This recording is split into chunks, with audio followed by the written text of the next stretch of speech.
ರಕ್ಷಣೆ ಎಂದರೆ ಪಾಪ ಹಾಗೂ ಪಾಪದ ಪರಿಣಾಮಗಳಾದ ದೇವರೊಂದಿಗಿನ ಅಗಲಿಕೆ, ಮರಣ ಹಾಗೂ ನರಕದಿಂದ ನಮ್ಮ ಆತ್ಮದ ವಿಮೋಚನೆ. ಹೊಡಿಬೇಡ, ಬೈಬೇಡ. ನಾವು ದಿನಕ್ಕೆ ಎಷ್ಟು ಪಾಪ ಮಾಡ್ತೀವಲ್ಲ. ಯಾರು ಏನೇ ಹೇಳಿದರು ನೀತಿ ದಾರಿ ಹುಡುಕದೆ ಪಾಪವನ್ನು ಮಾಡಿದವರು ಪೂರ್ಣವಾಗಿ ನಶಿಸುವರು.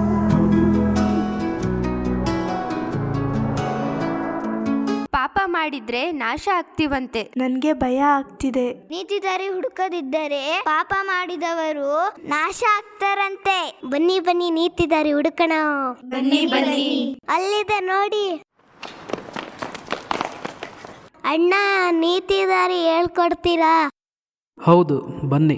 ನಿಮಗೆ ಅರ್ಥವಾಗಲು ಮನುಷ್ಯನ ಹೃದಯವೆಂಬ ಚಿತ್ರಪಟದಿಂದ ಹೇಳ್ಕೊಡ್ತೀನಿ. ಗಮನವಿಟ್ಟು ಕೇಳಿ. ಓಕೆ. ದೇವರು ಸರ್ವಶಕ್ತನು, ಎಲ್ಲರ ಹೃದಯವನ್ನು ಬಲ್ಲಾತನು. ಈ ಚಿತ್ರದಲ್ಲಿ ದೇವರ ಕಣ್ಣನ್ನು ನೋಡುತ್ತೇವೆ. ನಾವು ಮಾಡುವುದನ್ನೆಲ್ಲ ದೇವರು ನೋಡುತ್ತಿದ್ದಾರೆ. ಇದು ಪಾಪಿಯ ಹೃದಯ, ಕತ್ತಲೆ ತುಂಬಿದ ಹೃದಯ. ಈಗ ದೇವರು ನಿಮ್ಮ ಹೃದಯವನ್ನು ಪರೀಕ್ಷಿಸಿದರೆ ಯಾವೆಲ್ಲ ಪ್ರಾಣಿಗಳು ವಾಸ ಮಾಡ್ತಿವೆ ಅಂತ ನೋಡೋಣ. ಓಕೆ. Are you ready? ನಾನು ಯಾವ ಪಾಪನ್ನು ಮಾಡಿಲ್ಲ. ನನ್ನ ಹೃದಯ ಕ್ಲೀನ್ ಆಗಿದೆ. ಓಕೆ, ನೋಡೋಣ. ನವಿಲು ಗರ್ವವನ್ನು ಸೂಚಿಸುತ್ತದೆ. ಯಾರಾದರೂ ಎಲ್ಲರಿಗಿಂತ ನಾನೇ ಶ್ರೇಷ್ಠನು, ನಾನೇ ಸರಿ ಎಂದು ಯೋಚನೆ ಮಾಡಿದ್ದೀರಾ? ಇದಕ್ಕೆ ಅಹಂಕಾರ ಹಾಗೂ ಸ್ವಾರ್ಥ ಎಂದು ಹೇಳುತ್ತಾರೆ. ಪ್ರೈಡ್ ಹಾಗೂ ಸೆಲ್ಫಿಶ್ನೆಸ್, ಈ ಎರಡನ್ನು ದೇವರು ತುಂಬಾ ಹಾಗೆ ಮಾಡುತ್ತಾರೆ. ದೇವರು ಗರ್ವ ಪಡುವವರನ್ನು ದ್ವೇಷಿಸುತ್ತಾರೆ. ಗರ್ವ ಪಟ್ಟಿದ್ದರಿಂದ ಸೈತಾನನು ನಾಶನಕ್ಕೆ ಗುರಿಯಾದನು. ಯಾರ್ದಾದ್ರೂ ಹೃದಯದಲ್ಲಿ ನವಿಲಿದ್ರೆ ಅದನ್ನು ತೆಗೆದು ಹಾಕುವುದು ಉತ್ತಮ. ಹಾಡು ಹಠಮಾರಿತನವನ್ನು ಸೂಚಿಸುತ್ತದೆ. ಯಾರ್ಯಾರು ನಾನು ಯಾರ ಮಾತು ಕೇಳೋದಿಲ್ಲ, ನನ್ನಷ್ಟಕ್ಕೆ ಎಲ್ಲ ನಡಿಬೇಕು, ಆದರೆ ಕಷ್ಟಕ್ಕೆ ಸಿಲುಕಿದಾಗ ಬಾಯ್ ಬಡುಕೊಳ್ಳುವ ಮೋಸಕರ ಸ್ವಭಾವವನ್ನು ಈ ಹಾಡು ಸೂಚಿಸುತ್ತೆ. ಇದು ನಿಯಮಕ್ಕೆ ಒಳಗಾಗದ ಹಠಮಾರಿತನವಾಗಿದೆ. ಹಠಮಾರಿ ಜೀವನವನ್ನು ದೇವರು ಇಷ್ಟಪಡುವುದಿಲ್ಲ. ಯಾರ್ದಾದ್ರೂ ಹೃದಯದಲ್ಲಿ ಆಡಿದ್ರೆ ಅದನ್ನು ತೆಗೆದು ಹಾಕುವುದು ಉತ್ತಮ. ಹಂದಿ ಹೊಲಸು ಹಾಗೂ ಹೊಟ್ಟೆಬಾಕತನವನ್ನು ಸೂಚಿಸುತ್ತದೆ. ಕೆಟ್ಟ ಅಭ್ಯಾಸಗಳನ್ನು ಹೊಂದಿದವರು, ಕುಡುಕರು, ಧೂಮಪಾನ ಮಾಡುವವರು, ದುರಾಲೋಚನೆ ಮಾಡುವವರು, ಎಷ್ಟೇ ಬುದ್ಧಿವಾದ ಹೇಳಿದರೂ ಕೇಳದವರು ಹಾಗೂ ಮಿತಿಮೀರಿ ತಿನ್ನುವವರು ಹಂದಿಗೆ ಹೋಲಿಕೆಯಾಗಿದೆ. ಇವೆಲ್ಲ ಮನಸ್ಸನ್ನು ಕೆಡಿಸುತ್ತದೆ. ಈ ಕೆಟ್ಟ ಸ್ವಭಾವದಲ್ಲಿ ಜೀವಿಸುವವರನ್ನು ದೇವರು ಇಷ್ಟಪಡುವುದಿಲ್ಲ. ಯಾರ್ದಾದ್ರೂ ಹೃದಯದಲ್ಲಿ ಹಂದಿ ಇದ್ದರೆ ಅದನ್ನು ತೆಗೆದು ಹಾಕುವುದು ಉತ್ತಮ. ಕಪ್ಪೆ ಕೆಟ್ಟ ಮಾತುಗಳನ್ನಾಡುವುದನ್ನು ಸೂಚಿಸುತ್ತದೆ. ಕೆಟ್ಟ ಮಾತು, ಚಾಡಿ ಮಾತು, ಹೊಲಸು ಮಾತು, ಕುಚೋದ್ಯ, ಸುಳ್ಳು ಹೇಳುವುದು, ಗುಣುಗುಟ್ಟುವುದು, ಮೋಸ ಮಾಡುವುದು, ಬೇರೆಯವರ ಬಗ್ಗೆ ಅಪಪ್ರಚಾರ ಮಾಡುವುದು, ಇಂಥವರು ದೇವರ ರಾಜ್ಯಕ್ಕೆ ಸೇರುವುದಿಲ್ಲ ಎಂಬುದಾಗಿ ಸತ್ಯವೇದದಲ್ಲಿ ಬರೆದಿದೆ. ಯಾರ್ದಾದರೂ ಹೃದಯದಲ್ಲಿ ಕಪ್ಪೆ ಇದ್ದರೆ ಅದನ್ನು ತೆಗೆದು ಹಾಕುವುದು ಉತ್ತಮ. ಹಾವು ಅಸೂಯೆ ಹಾಗೂ ವಂಚನೆಯನ್ನು ಸೂಚಿಸುತ್ತದೆ. ಸರ್ಪವು ತಲೆ ಎತ್ತಿ ಕುಯುಕ್ತಿಯಿಂದ ತನಗೆ ಹಾಲಿಟ್ಟು ಬೆಳೆಸಿದವರನ್ನೇ ಕಚ್ಚುವ ಹಾಗೆಯೇ ಜನರು ತಮಗೆ ಸಹಾಯ ಮಾಡಿದವರ ಮೇಲೆಯೇ ಅಸೂಯೆ, ಹೊಟ್ಟೆ ಕಿಚ್ಚುಪಟ್ಟು ಸಮಯ ಬಂದಾಗ ಅವರನ್ನೇ ತಂತ್ರದಿಂದ ವಂಚಿಸುತ್ತಾರೆ. ಯಾರ್ದಾದ್ರೂ ಹೃದಯದಲ್ಲಿ ಹಾವಿದ್ರೆ ಅದನ್ನು ತೆಗೆದು ಹಾಕುವುದು ಉತ್ತಮ. ಹುಲಿ ಕೋಪವನ್ನು ಸೂಚಿಸುತ್ತದೆ. ಕೆಟ್ಟದ್ದನ್ನು ಮಾಡಿದವರ ಮೇಲೆ ಪ್ರತೀಕಾರ ಮಾಡುವುದು, ಸಿಟ್ಟಾಗುವುದು. ಈ ಸ್ವಭಾವವುಳ್ಳವರು ದೇವರ ಪ್ರೀತಿಯನ್ನು ಹೊಂದಲಾರರು. ಇಂಥವರನ್ನು ಸೈತಾನನು ಉಪಯೋಗಿಸಿಕೊಂಡು ಜಗಳ, ವಾದ ವಿವಾದ, ಸ್ಪರ್ಧಾತ್ಮಕ ಮನೋಭಾವ ಮುಂತಾದ ಭಯಾನಕ ಪಾಪಗಳನ್ನು ಮಾಡುವಂತೆ ಪ್ರೇರೇಪಿಸುತ್ತಾನೆ. ಯಾರ್ದಾದ್ರೂ ಹೃದಯದಲ್ಲಿ ಹುಲಿ ಇದ್ದರೆ ಅದನ್ನು ತೆಗೆದು ಹಾಕುವುದು ಉತ್ತಮ. ಆಮೆ ಸೋಮಾರಿತನವನ್ನು ಸೂಚಿಸುತ್ತದೆ. ಸೋಮಾರಿಗಳು ಸಮಯವನ್ನು ವ್ಯರ್ಥ ಮಾಡುವವರು. ಬಹು ಮುಖ್ಯವಾಗಿ ಸೋಮಾರಿತನದ ಸ್ವಭಾವದವರು ಸೈತಾನನ ಸ್ವಾಧೀನದಲ್ಲಿರುತ್ತಾರೆ. ಅವರು ತಮ್ಮ ಉದಾಸೀನದ ಸ್ವಭಾವದಿಂದ ನಂಬಿಕೆಯನ್ನು ಕಳೆದುಕೊಳ್ಳುತ್ತಾರೆ. ಸೋಮಾರಿಗಳನ್ನು ದೇವರು ದ್ವೇಷಿಸುತ್ತಾರೆ ಮತ್ತು ದೇವರ ಕೆಲಸಕ್ಕೆ ಅವರನ್ನು ಉಪಯೋಗಿಸಲು ಇಷ್ಟಪಡುವುದಿಲ್ಲ. ಯಾರ್ದಾದ್ರೂ ಹೃದಯದಲ್ಲಿ ಆಮೆ ಇದ್ದರೆ ಅದನ್ನು ತೆಗೆದುಹಾಕುವುದು ಉತ್ತಮ. ನರಿ ಕುತಂತ್ರಶಾಲಿತನವನ್ನು ಸೂಚಿಸುತ್ತದೆ. ತಮ್ಮ ಕೆಲಸವನ್ನು ಸಾಧಿಸಲು ಕುತಂತ್ರ, ವಂಚನೆ ಮತ್ತು ಕಿಡಿಗೇಡಿತನವನ್ನು ಬಳಸಿಕೊಳ್ಳುತ್ತಾರೆ. ಸ್ವಲ್ಪ ಹಣಕ್ಕಾಗಿ, ಸ್ವಲ್ಪ ಮಾನಕ್ಕಾಗಿ, ಸ್ವಲ್ಪ ಸೌಕರ್ಯಕ್ಕಾಗಿ ಎಲ್ಲದರ ಒಡೆಯನನ್ನೇ ಬೀಳುಕೊಡುವರು. ಇಂಥವರು ದೇವರ ಕೆಲಸಕ್ಕೆ ಅಡ್ಡಿಯಾಗುವರು. ದೇವ ಜನರನ್ನು ಹಾಳು ಮಾಡುವರು. ಇವರ ಕುತಂತ್ರಕ್ಕೆ ಹೆಚ್ಚು ಕಾಲ ಇರುವುದಿಲ್ಲ. ಇಂಥವರನ್ನು ದೇವರು ಶಿಕ್ಷಿಸದೆ ಬಿಡುವುದಿಲ್ಲ. ಯಾರ್ದಾದರೂ ಹೃದಯದಲ್ಲಿ ನರಿಯಿದ್ರೆ ಅದನ್ನು ತೆಗೆದುಹಾಕುವುದು ಉತ್ತಮ. ಸೈತಾನನು ಪಾಪಿಗಳ ಯಜಮಾನ. ಈ ಎಲ್ಲ ಪ್ರಾಣಿಗಳು ಯಾವುದೆಲ್ಲ ಹೇಳಿ? ನವಿಲು, ಆಡು, ಹಂದಿ, ಕಪ್ಪೆ, ಹಾವು, ಹುಲಿ, ಆಮೆ, ನರಿ. ಈ ಪಾಪಗಳನ್ನು ಮಾಡುವುದರಿಂದ ಸೈತಾನನಿಗೆ ಬಹಳ ಸಂತೋಷವಾಗುತ್ತದೆ. ಪಾಪ ಮಾಡುವವರಿಗೆ ಅಲ್ಪ ಸಂತೋಷವನ್ನು ಬಹುಮಾನವಾಗಿ ತೋರಿಸಿ ಅವನು ದೇವರ ಮಾರ್ಗದಿಂದ ಮನುಷ್ಯರನ್ನು ಅಗಲಿಸುತ್ತಾನೆ. ಈ ಪಾಪಗಳೆಲ್ಲವೂ ನಮ್ಮ ಹೃದಯದಲ್ಲಿದೆ. ಇವುಗಳನ್ನು ಹೇಗೆ ತೆಗೆದುಹಾಕಬೇಕೆಂದು ದಯಮಾಡಿ ಹೇಳಿರಿ. ನಿಮ್ಮ ಹೃದಯ ಪಾಪ ಮನವರಿಕೆಯಾದ ಹೃದಯ. ಈ ಪಾಪಗಳೆಲ್ಲವೂ ನಿಮ್ಮ ಹೃದಯದಲ್ಲಿರುವ ತನಕ ಸೈತಾನನು ನಿಮ್ಮ ಮೇಲೆ ಅಧಿಕಾರ ನಡೆಸುವವನಾಗಿದ್ದಾನೆ. ನಿಜವಾದ ಸಂತೋಷ ಸಮಾಧಾನವೂ ಇರುವುದಿಲ್ಲ.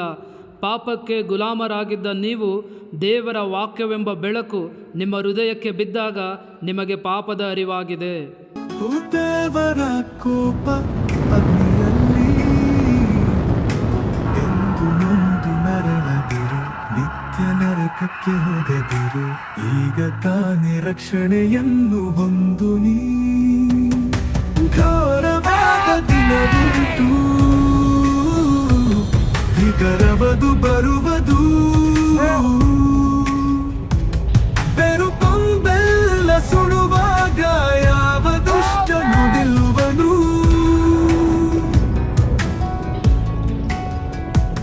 ಮಲಾಖಿಯ 4:1 ಹೇಳಿರುವ ಹಾಗೆ, ಹೀಗೋ ಆ ದಿನವು ಬರುತ್ತಿದೆ, ಒಲೆಯಂತೆ ಉರಿಯುತ್ತಿದೆ. ಸಕಲ ಅಹಂಕಾರಿಗಳು ದುಷ್ಕರ್ಮಿಗಳು ಒಟ್ಟಿನಂತಿರುವರು. ಬರುತ್ತಿರುವ ಆ ದಿನವು ಅವರಿಗೆ ಅಗ್ನಿ ಪ್ರಳಯವಾಗುವುದು. ಬುಡ ರೆಂಬೆಗಳಾವುದನ್ನು ಉಳಿಸದು. ಇದಕ್ಕೆ ಪರಿಹಾರವಾಗಿ ತಂದೆಯಾದ ದೇವರು ಯೇಸು ಕ್ರಿಸ್ತನನ್ನು ನಮಗಾಗಿ ಕೊಟ್ಟರು. ಯಾರ್ಯಾರು ಪಾಪಗಳನ್ನು ಹರಕೆ ಮಾಡಿ ಯೇಸು ಕ್ರಿಸ್ತನನ್ನು ತಮ್ಮ ಸ್ವಂತ ರಕ್ಷಕನಾಗಿಯೂ ಒಡೆಯನಾಗಿಯೂ ಸ್ವೀಕರಿಸುವರೋ ಅವರೆಲ್ಲರಿಗೆ ಪಾಪ ಕ್ಷಮಾಪಣೆ ದೊರಕುತ್ತದೆ. ನಂಬಿಕೆಯಿಂದ ರಕ್ಷಣೆ ಹೊಂದಿದವರ ಹೃದಯದಲ್ಲಿ ಯೇಸು ಕ್ರಿಸ್ತನು ಪವಿತ್ರಾತ್ಮನ ರೂಪದಲ್ಲಿ ಬಂದು ನೆಲೆಸುವರು. ಹೀಗೆಯೇ ದೇಹಕ್ಕೆ ಸತ್ತು ಆತ್ಮದಲ್ಲಿ ಹೊಸದಾಗಿ ಹುಟ್ಟುವರು. ಆದರೆ ಕ್ರಿಸ್ತನು ನಿಮ್ಮಲ್ಲಿದ್ದರೆ ದೇಹವು ಪಾಪದ ದೆಸೆಯಿಂದ ಸತ್ತದ್ದಾಗಿದ್ದರೂ ಆತ್ಮವು ನೀತಿಯ ದೆಸೆಯಿಂದ ಜೀವಸ್ವರೂಪವಾಗಿದೆ. ನಿನ್ನ ಪಾಪವೆಲ್ಲ ಒಪ್ಪಿಕೊಂಡು ಯೇಸುವನ್ನೇ ಕರ್ತನೆಂದು ಬಾಯಿಂದ ಅರಿಕೆ ಮಾಡಿ ಆತ್ಮರಕ್ಷಣೆ ಪಡೆದುಕೋ. ನನಗೆ ರಕ್ಷಣೆ ಹೊಂದಬೇಕು. ನಿಮ್ಮ ಪಾಪಗಳನ್ನು ಅರಿಕೆ ಮಾಡಿ ನಿಮ್ಮ ಹೃದಯದ ಬಾಗಿಲನ್ನು ಯೇಸು ಕ್ರಿಸ್ತನಿಗೋಸ್ಕರ ತೆರೆದು ಯೇಸು ಕ್ರಿಸ್ತನನ್ನು ನಿಮ್ಮ ಸ್ವಂತ ರಕ್ಷಕನಾಗಿಯೂ ಒಡೆಯನಾಗಿಯೂ ಸ್ವೀಕರಿಸಲು ಇಷ್ಟಪಡುವಿರಾ? ನಾನು ಪಾಪಿ, ನನಗೆ ರಕ್ಷಣೆ ಬೇಕು. ನರಕ ಭಯಾನಕ. Please save me. ನನಗೆ ಯೇಸು ಕ್ರಿಸ್ತನು ಬೇಕು.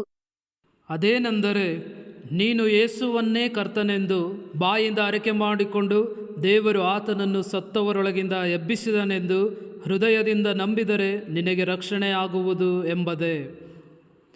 ರಕ್ಷಣೆ ಹೊಂದಲು ನಂಬಿಕೆಯಿಂದ ಈ ಚಿಕ್ಕ ಪ್ರಾರ್ಥನೆಯನ್ನು ಮಾಡಿರಿ.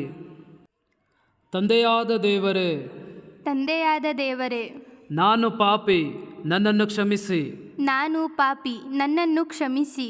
ಯೇಸು ಕ್ರಿಸ್ತನು ನನ್ನ ಪಾಪಗಳಿಗಾಗಿ ಮರಣ ಹೊಂದಿದರೆಂದು ನಾನು ನಂಬುತ್ತೇನೆ. ಯೇಸು ಕ್ರಿಸ್ತನು ನನ್ನ ಪಾಪಗಳಿಗಾಗಿ ಮರಣ ಹೊಂದಿದರೆಂದು ನಾನು ನಂಬುತ್ತೇನೆ. ಮತ್ತು 3ನೆಯ ದಿನದಲ್ಲಿ ನೀವು ಅವರನ್ನು ಸತ್ತವರೊಳಗಿಂದ ಎಬ್ಬಿಸಿದ್ದೀರಿ ಎಂದು ನಂಬುತ್ತೇನೆ. ಮತ್ತು 3ನೆಯ ದಿನದಲ್ಲಿ ನೀವು ಅವರನ್ನು ಸತ್ತವರೊಳಗಿಂದ ಎಬ್ಬಿಸಿದಿರಿ ಎಂದು ನಂಬುತ್ತೇನೆ. ನಾನು ಯೇಸು ಕ್ರಿಸ್ತನನ್ನು ನನ್ನ ಸ್ವಂತ ರಕ್ಷಕನಾಗಿ ಸ್ವೀಕರಿಸುತ್ತೇನೆ. ನಾನು ಯೇಸು ಕ್ರಿಸ್ತನನ್ನು ನನ್ನ ಸ್ವಂತ ರಕ್ಷಕನಾಗಿ ಸ್ವೀಕರಿಸುತ್ತೇನೆ. ದಯವಿಟ್ಟು ನನ್ನ ಹೃದಯದೊಳಗೆ ಬನ್ನಿ. ದಯವಿಟ್ಟು ನನ್ನ ಹೃದಯದೊಳಗೆ ಬನ್ನಿ. ಯೇಸು ಕ್ರಿಸ್ತನ ಹೆಸರಿನಲ್ಲಿ ಬೇಡಿಕೊಳ್ಳುತ್ತೇನೆ ತಂದೆಯೇ. ಯೇಸು ಕ್ರಿಸ್ತನ ಹೆಸರಿನಲ್ಲಿ ಬೇಡಿಕೊಳ್ಳುತ್ತೇನೆ ತಂದೆಯೇ. ಆಮೇನ್. ಆಮೇನ್. ನಂಬಿಕೆಯಿಂದ ನಿಮಗೆ ರಕ್ಷಣೆಯಾಗಿದೆ ಎಂದರೆ ನೀವು ಆತ್ಮದಲ್ಲಿ ಹೊಸದಾಗಿ ಹುಟ್ಟಿದ್ದೀರಿ. Yes, you are born again in spirit. Thank you Lord, thank you. ಇದುವೇ ಸುವಾರ್ತೆ. The good news? ಹೌದು, ಯೇಸು ಕ್ರಿಸ್ತನಲ್ಲಿ ನಂಬಿಕೆ ಇಡುವುದರ ಮೂಲಕ ಪಾಪದಿಂದ ಮತ್ತು ಅದರ ಪರಿಣಾಮಗಳಿಂದ ಬಿಡುಗಡೆಯಾಗುವುದು. ಈಗ ನಿಮ್ಮ ಹೃದಯದೊಳಗೆ ದೇವರು ಪವಿತ್ರಾತ್ಮನ ರೂಪದಲ್ಲಿ ಬಂದಿದ್ದಾರೆ. ನಿಮಗೆ ನಿತ್ಯ ಜೀವವೆಂಬ ಉಚಿತ ವರವನ್ನು, ಅಂದರೆ ಸ್ವರ್ಗವನ್ನು ದಯಪಾಲಿಸಿದ್ದಾರೆ. ಇದೆಲ್ಲವೂ ದೇವರ ಕೃಪೆಯಿಂದಲೇ ಸಾಧ್ಯವಾಯಿತು. ಇದುವೇ ರಕ್ಷಣೆ ಹೊಂದಿದ ಹೃದಯ. ನನ್ನ ಜೀವನದ ಕೀಲಿಕೈ ದೇವರಿಗೆ ಕೊಟ್ಟ ಮೇಲೆ ನನಗಾಗುತ್ತಿರುವ ಸಂತೋಷನ ವಿವರಿಸಲಾಗುತ್ತಿಲ್ಲ. ಇದು ಟ್ರಾನ್ಸ್ಫಾರ್ಮೇಷನ್ ಎಂದರೆ ಕತ್ತಲಿನಿಂದ ಬೆಳಕಿಗೆ ಬಂದ ಬದಲಾವಣೆಯ ಲಕ್ಷಣ. ಯೇಸು ಕ್ರಿಸ್ತನಲ್ಲಿಟ್ಟಿರುವ ನಂಬಿಕೆಯ ಮೂಲಕ ದೇವರ ಮಗಳಾಗಿದ್ದೀಯಾ. ಕಂಗ್ರ್ಯಾಚುಲೇಷನ್ಸ್. ಈ ದಿನ ಎಂದೂ ಮರೆಯಬೇಡ. ನೀವು ಆತ್ಮದಲ್ಲಿ ಹೊಸದಾಗಿ ಹುಟ್ಟಿದ ದಿನ. ಹೋರಾಟದ ಹೃದಯ. ರಕ್ಷಣೆ ಹೊಂದಿದ ಹೃದಯವು ಫಲ ಕೊಡಲು ಪ್ರಾರಂಭಿಸಿದಾಗ ನಂಬಿಕೆಗೆ ಆಗುವ ಪರಿಶೋಧನೆಯು ತಾಳ್ಮೆಯನ್ನುಂಟು ಮಾಡುತ್ತದೆಂದು ತಿಳಿದು ನೀವು ನಾನಾ ವಿಧವಾದ ಕಷ್ಟಗಳಲ್ಲಿ ಬಿದ್ದಿರುವಾಗ ಅದನ್ನು ಕೇವಲ ಆನಂದಕರವಾದುದೆಂದು ಎಣಿಸಿರಿ. ಆ ತಾಳ್ಮೆಯು ಸಿದ್ಧಿಗೆ ಬರಲಿ. ಆಗ ನೀವು ಶಿಕ್ಷಿತರು, ಸರ್ವ ಸುಗುಣವುಳ್ಳವರು, ಏನೂ ಕಡಿಮೆ ಇಲ್ಲದವರು ಆಗಿರುವಿರಿ. ದೇವರು ಕೊಡುವ ಸರ್ವಾಯುಧಗಳನ್ನು ಧರಿಸಿಕೊಳ್ಳಿರಿ. ನನಗೆ ಗೊತ್ತು, ಸತ್ಯ ಎಂಬ ನಡುಕಟ್ಟು, ನೀತಿ ಎಂಬ ವಜ್ರಕವಚ, ಸುವಾರ್ತೆಯನ್ನು ತಿಳಿಸುವ ಕೆರೆಗಳು, ನಂಬಿಕೆ ಎಂಬ ಗುರಾಣಿ, ರಕ್ಷಣೆ ಎಂಬ ಶಿರಸ್ತ್ರಾಣ, ಪವಿತ್ರಾತ್ಮನು ಕೊಡುವ ದೇವರ ವಾಕ್ಯ ಎಂಬ ಕತ್ತಿ. ಎಫೆಸ 6:14-17. Very good. ವಿಜಯಶಾಲಿಯಾದ ಹೃದಯ. ದೇವರಿಗೆ ಸಂಪೂರ್ಣವಾಗಿ ಸಮರ್ಪಿತರಾಗಿ ಆತ್ಮದ ಸಹಾಯದಿಂದ ಬಾಳುವವರು ಪ್ರಾರ್ಥನೆಯಲ್ಲಿ ನಿರತರಾಗಿ ಹಾಗೂ ದೇವರ ವಾಕ್ಯವೆಂಬ ಮನ್ನವನ್ನು ಸೇವಿಸುವವರಾಗಿ ಉತ್ತಮ ಫಲ ಕೊಡುವವರಾಗುವರು. ದೇವರ ಆತ್ಮನಿಂದ ಉಂಟಾಗುವ ಫಲವೇನೆಂದರೆ ಪ್ರೀತಿ, ಸಂತೋಷ, ಸಮಾಧಾನ, ದೀರ್ಘಶಾಂತಿ, ದಯೆ, ಉಪಕಾರ, ನಂಬಿಕೆ, ಸಾಧುತ್ವ, ಕ್ಷಮೆ, ದಮೆ ಇಂಥವುಗಳೇ. Very good. ತಮಗೆ ಸಿಕ್ಕ ಬಿಡುಗಡೆಯ ಸುವಾರ್ತೆಯನ್ನು ಇತರರಿಗೆ ಸಾರುವವರಾಗಿರುತ್ತಾರೆ. ಇದುವೇ ವಿಜಯಶಾಲಿಯಾದ ಹೃದಯ. ಸೋತ ಹೃದಯ. ಮತ್ತೆ ಸೈತಾನನ ಬಲೆಗೆ ಬಿದ್ದವರು ನಂಬಿಕೆಯನ್ನು ಕಳೆದುಕೊಂಡು ಈ ಪ್ರಾಣಿಗಳ ಸ್ವಭಾವದ ಯಜಮಾನನಾದ ಸೈತಾನನು ತಾನು ಬಿಟ್ಟು ಹೋಗಿದ್ದ ಹೃದಯವು ಮತ್ತೆ ಹಳೆಯ ಸ್ಥಿತಿಗೆ ಹೋಗಿದ್ದನ್ನು ಕಂಡು ತನಗಿಂತ ಕೆಟ್ಟವುಗಳಾದ ಬೇರೆ 7 ದುರಾತ್ಮಗಳನ್ನು ತನ್ನೊಂದಿಗೆ ಕರಕೊಂಡು ಬರುವನು. ಆಗ ಆ ಮನುಷ್ಯನ ಅಂತ್ಯಸ್ಥಿತಿಯು ಮೊದಲಿಗಿಂತ ಕೆಟ್ಟದ್ದಾಗುವುದು. ರಕ್ಷಣೆ ಹೊಂದಿದವರು 1 ಯೋಹಾನ ಪೂರ್ತಿಯಾಗಿ ಓದಿರಿ. 1 ಯೋಹಾನ ಅಧ್ಯಾಯ 3. ತಂದೆಯು ನಮ್ಮನ್ನು ಬಹಳವಾಗಿ ಪ್ರೀತಿಸಿದನು. ದೇವರ ಮಕ್ಕಳು ಎಂಬ ಹೆಸರನ್ನು ನಮಗೆ ಕೊಡುವಷ್ಟರ ಮಟ್ಟಿಗೆ ದೇವರು ನಮ್ಮನ್ನು ಪ್ರೀತಿಸಿದನು. ನಾವು ನಿಜವಾಗಿಯೂ ದೇವರ ಮಕ್ಕಳಾಗಿದ್ದೇವೆ. ಆದರೆ ಲೋಕದಲ್ಲಿರುವ ಜನರಾದರೋ ನಾವು ದೇವರ ಮಕ್ಕಳೆಂಬುದನ್ನು ಅರ್ಥ ಮಾಡಿಕೊಳ್ಳುವುದಿಲ್ಲ, ಏಕೆಂದರೆ ಅವರು ದೇವರನ್ನು ತಿಳಿದಿಲ್ಲ.